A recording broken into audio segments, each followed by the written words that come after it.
Good afternoon. It's 4 o'clock on your Monday, and thanks so much for joining us. For the first time in a while now, it seems like we are not tracking severe weather this afternoon. That is some good news. I'm Mark Salinger. And I'm Angeline McCall. And like you said, Mark, it has been really good weather so far. I'm not sure, are you a hot person, cold person? I like the heat, so 90s is good for me. It is warm out there right now. It feels like summer. This is a live look around the metro area. It's the beginning of June and also the beginning of the summer heat. And Kathy Sabin is here with us telling us more about the weather and more about the heat this week that's expected. I love it when you guys lead with weather and it's all about severe clear. Feels like summer out there. We're about to hit 90, right? I know, we're so close to 90, but it's Monday, and so how nice to be able to just kind of ease into the week without the threat of damaging, dangerous hail, tornadoes, wind, and heavy flooding rain. I know we see some cloud cover out there, but we have a quiet day here, and the clouds are coming in ahead of a weak front that we're tracking for tomorrow. That will actually bring our temperatures down a bit. It's been warm in the high country, so the snow is just melting like crazy, and the runoff is something you need to be mindful of if you're around creeks and streams and riverbeds, because the water's running fast and running high. We have some early summer heat coming in with more 90s this week. Thunderstorms to talk about later in the week and cooler weather for your weekend. Not exactly cool out there right now with 92 in Lamar, 92 in Pueblo, 87 currently in Denver, and 88 in Greeley. The cloud cover really doing very little to cut the heat. Winds have not been a problem along the Front Range, but starting to ramp up over the elevated terrain, and that is in advance of a cool front that is north and west of us that will swing through northern Colorado late tonight and early tomorrow. Also tracking some powerful storms once again from Wichita through Oklahoma City down to Dallas. They can't catch a break there. We have just some hit and miss showers around Craig and up toward Cheyenne. Not expecting them to amount to a whole lot. And I actually have Denver dry this evening. Severe weather threat remains well south and east of our forecast area. Always a piece of good news there. And we'll be tracking the cloud cover and potential moisture with that incoming cool front later tonight. But for now, just enjoy. Angeline loves the heat, and there you go. Mid-80s all the way until sunset, and then temperatures cool back to the mid-70s. Much more on the thunderstorm forecast for the week coming up. Kathy, thank you. The former funeral director accused of keeping a woman's body in a hearse in the backyard of a Denver home was back in a Denver courtroom this morning. Miles Harford faces 4 charges related to keeping Christine Rosales' body in that hearse for a year and a half after giving her family someone else's remains. Prosecutors say he could face even more charges as well. 9 News consumer investigator Steve Stager has been on this case from the beginning. You were in court this morning, Steve, as this case got delayed again. Once again, no mention in court this morning of those new charges that prosecutors could potentially bring and brought up back in March during a court hearing. Everyone was there to see Miles Harford in person, and this is what happened in court today. She was the most beautiful person in the world, to me. George Rosales lost his wife, Chris, slowly in one of the worst ways possible. The last 7 years with Alzheimer's was a really tough thing to go through. And then you have to go through this again. Now he grieves all over again. 24 CR 1179, Miles Harford. Prosecutors say Miles Harford took Chris Rosales' body after she died, accepted payment for funeral services, gave her family the remains of someone else, and kept Chris's body inside a hearse covered in blankets in the harsh Colorado summer and winter in the backyard of a Denver home for a year and a half. I want Miles to know that I'm still watching him and that I'm still active in this investigation, and I just don't want this to happen to anybody else. George Rosales says it was important for him to be here. I almost sat down next to him, actually. I really wouldn't know what to say to him.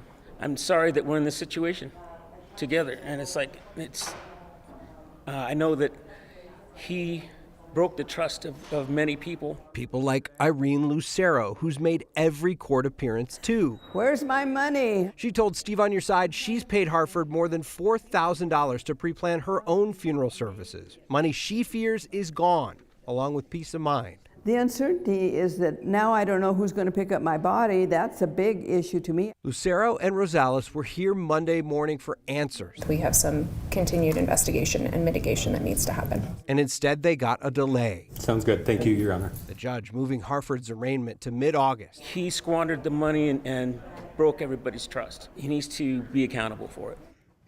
Investigators found cremated remains of 30 people at Harford's home when he was evicted. The only charges on the record relate to Christina Rosales' body.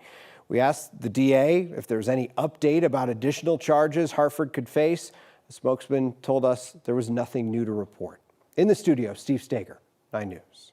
Such an awful story. Thanks, Steve. Yeah. And new today, the Larimer County Sheriff's Office says a man has been charged with attempted murder after trying to run over a deputy in Berthoud about 2 weeks ago. The Sheriff's Office identified the suspect as this man here, 38-year-old Van Radley. On May 18th, deputies say they tried to pull Radley over near Interstate 25 and Highway 56 in Johnstown after noticing that he had no plates. Instead of stopping, he led deputies on a chase down Highway 56. While trying to avoid a spike strip, the Sheriff's Office says Radley swerved at a deputy, missed, and then rolled the SUV. 3 people and a dog were inside. The dog died while the 3 people were taken to the hospital. Radley now faces more than 10 charges. The Garfield County Sheriff's Office is investigating after finding a body in the Colorado River in Glenwood Canyon. Sheriff's Office says the body was found yesterday, but that it had been in the water for a long time, likely not from a recent watercraft accident or drowning or anything like that. County coroner up there is currently looking to find out the identity and the cause of death. We'll be sure to update you as we learn more. An update for you on what dangerous part of Colorado's roadways. The runaway truck ramp on eastbound I-70 near Genesee finally back open now after some construction. CDOT spent the last 6 months making that ramp more visible for truck drivers in case there's an emergency. The changes happened after a massive crash on I-70 back in 2019. A semi-truck, you might remember, lost control of the brakes, sped past that runaway truck ramp and slammed into stopped traffic, killing 4 people near Denver West Boulevard down there in Jefferson County. CDOT hopes the ramp's improvements will encourage truck drivers to actually use it. Starting in Denver today, RTD closed the Broadway and Welton Street intersection for several weeks. They're replacing part of a rail for the light rail line there. This is all part of a bigger RTD reconstruction project at several intersections around downtown Denver. Broadway and Welton should reopen in about 3 weeks before RTD then moves on to constructions of other sections of that light rail line. Colorado is starting to send out ballots by mail to registered voters. This is for the primary election on June 25th. Before Election Day, Denver is taking a new step to help voters who don't speak English. 9 News reporter Brianna Fernandez has more about the new tool being used. Yeah, so it's very easy to use. It's kind of like a small device. It looks like an iPhone, and it will translate conversations between election workers and also voters. So take a look at your screen. This is what that device looks like. The Denver Elections Division teamed up with the company Pocket Talk and Colorado Department of State to help voters who don't speak English. This device has up to 84 languages, including Russian, Spanish, and Korean. And this is the first time Denver elections will use these devices. So once you have the live translator device, you can pick a language, hold a button, talk, and then it will translate all for you. Another cool thing about this device is that it has a camera. So you can take a picture and it will translate written words as well. We want people to know that they can participate, especially if those folks are voters and they're coming into a vote center wanting to vote. We don't want folks to feel like that they're not welcomed or that they cannot participate because of limited English proficiency. Ahead of the state primary and November elections, these devices will be available in all polling sites. For now, I'm in Denver. Brianna Fernandez for 9 News. And speaking about elections, Mexico just elected its first female and first Jewish president in its 200 years of history. Officials announced overnight that Claudia Sheinbaum gained 58 to 60% of the vote. It'll be a big change in Mexico. She's also a president who speaks English. That's something different from the past 2 presidents that Mexico had. She's also lived in the United States before and will perhaps be a little more relevant with the people here in the U.S. Sheinbaum will be tasked with negotiating an immigration policy with the United States because more migrants continue to move through Mexico to get through the southern border. Back here in the United States, the U.S. Postal Service says more than 5,800 employees across the country were attacked by dogs last year, about 500 more than the year before. For carriers in our state, that was no exception. Colorado had a total of 94 dog bites, 21 happening in Denver. That made Denver the 18th worst city in the nation in 2023 for dogs biting Postal Service workers. This week, the Postal Service is raising awareness about dogs biting mail carriers, hoping to keep pets and employees safe. Since most people know when their mail comes, or at least around what time it comes, USPS asks owners to secure their dogs before the carrier approaches. Try and minimize those interactions between dogs and mail carriers. Keep them safe.